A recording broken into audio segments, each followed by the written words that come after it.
Hi guys, welcome back to the channel. My name is Jason. I'm your watch guy today. A recurring theme of this month seems to be watch brands or micro brands that I've worked with before sending me in their latest models. First we have RZE, who have sent me a couple now and loved them. Galvin also got onto the wave, and today I am reviewing the turret chronograph from MMI. Now you may remember the turret from earlier in the year. I think it was earlier in the year. This one at the moment is active on Kickstarter. It is £240 if you get on it now. There's about 55 left, so you've got some time. There is about 5 days left on the Kickstarter.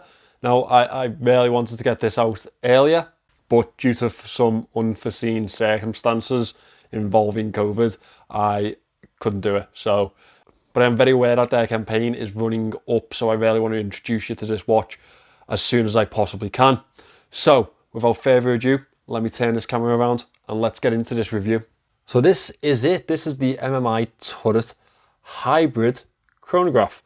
Now we'll get onto that a little bit later on. It's a very robust watch and does hark back to their earlier turret very much. It is very similar in style, especially the case. I think the case is exactly the same, to be fair. We have a lovely profile on this watch, and it's a very robust piece. It's got really lovely angles, really does make a statement on wrist. Let me talk to you firstly about the price. At the moment on Kickstarter, these are £240, whatever that relates to in your current currency. And I think for that type of price, it's not a bad deal. Now for that, you are getting a VK67 movement with a very unique date function. A mecha quartz movement, that one is. The movement is packed into a 316L stainless steel case, and it is 100 meters water resistant. Now I am going to reserve calling this one a dive watch, because I don't think I can really call it a dive watch when it hasn't got screw down pushers. But it is a very lovely looking chronograph in a dive style, nonetheless.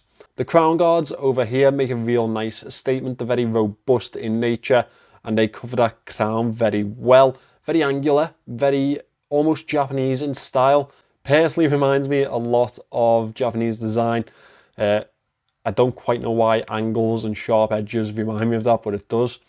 And the same goes for the rest of the casing, very much in a samurai type of style, this one. I do like the angles, and I really like that they've got some polished chamfered edges along the side here. The bezel does sit very nicely inside the casing. We have some cutouts here to make that happen. Over to the side, we have the screw down crown in the center of these crown guards, which isn't bad to get hold of. However, the height of the crown guards, it'll make it a little bit awkward. The grip on it, however, does help a great deal. We have that MMI logo in the center of the crown, signed crown here. You may have a little surprise later on in the Lume shot. These are not screw down pushers, they just look like the screw down pushers. Now, top one, as you probably expect, top pusher for go, top pusher for stop, bottom pusher for reset. This is a standard chronograph functioning movement, mecha quartz movement. I do like that snapback, it does get me every single time. As we move to the back of the watch, it's a very simple design on the case back on this one. It is a screw down case back. It is circularly brushed with etching in the center with those details around the outer edges you usually expect to see on a watch. Nothing spectacular happened there, but we don't look at the case back anyway, do we? We look at the watch on wrist. We have a domed piece of sapphire in this one, and it sits very nicely with the bezel itself. It almost flows into the bezel. Speaking of which, we have a tooth style edge to this bezel. Makes it quite easy to get hold of. Not that I'm showing that right now, but it does. It is a 120 click unidirectional bezel. We do have a dive timer over here on the side towards the 20-minute indicator. The numerals or Arabic numerals are in white with a minute track marking up to the 20-minute point, and we have 5-minute intervals throughout with the triangle up at 12 o'clock. This is a ceramic bezel insert, and as I said, nice tooth-like, easy to grip hold of, bezel on this one. 120 click and it has a good action. There's not really much more that you can ask for in a bezel. As we move past the casing of this watch, we move into the dial. And I'm going to warn you now, it is a busy dial, as you can probably see yourself. As we move in closer, you can see that there's a lot of aspects going on here. That unique type of date display is set around the outer edge, beyond the minute track, but before the tachymeter. So on the outer edge, on the chapter ring, we have a tachymeter scale. That orange print really does give a nice accent to the dial, with all the rest of the orange little tones that we've got going here, including the date indicator itself. So as you can see, there's a notch for every single date around the dial, and whichever one this here orange little slider sits in is the date. As I say, quite a unique way of telling the date on these, and I really did like it on their dive watch. I'm just going to move that so you can see it properly. Okay, so the dial does have some depth to it. As you can see, I'll try and show you with an angle nicely here, or if I can get a different shot of it, I'll insert that. But the date numerals sit below the inside dial, so it's almost like you've got a dial and then an outer edge beyond that, and then the chapter ring. The dial itself sits above the rest of the date indicators, and it's all applied indices throughout, which again give it a nice level of depth. And then you have the sub-dial sat below the dial. As I say, a lot going on. And if you are a fan of a busy watch, or you are a fan of a more complex looking watch, this is definitely one for you. So up at 12 o'clock, the sub-dial up there indicates the minutes passed through the chronograph. We have the ticking second hand down at the 6 o'clock here, and over here we have an hour indicator. Now, as I say, very complex dial, however, I quite like it in a lot of aspects. We have the MMI logo sat over here at the 3 o'clock, followed by turret hybrid chronograph. Now, that hybrid is relating to the VK67 movement used in the back of these watches.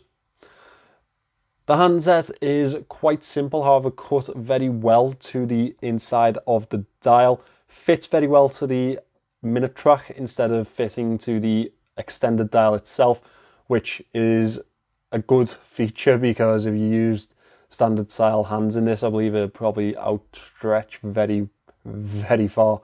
So we have sword style hands with a stainless steel polished style outer edge, and the chronograph hand is a lovely arrowhead orange hand, which accents the rest of the dial very well.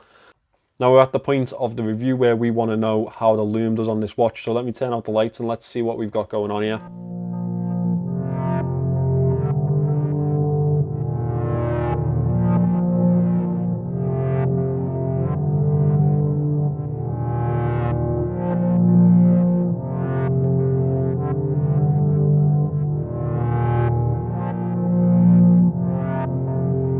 So we have a fully loomed bezel on this one, but that's not the only party trick here.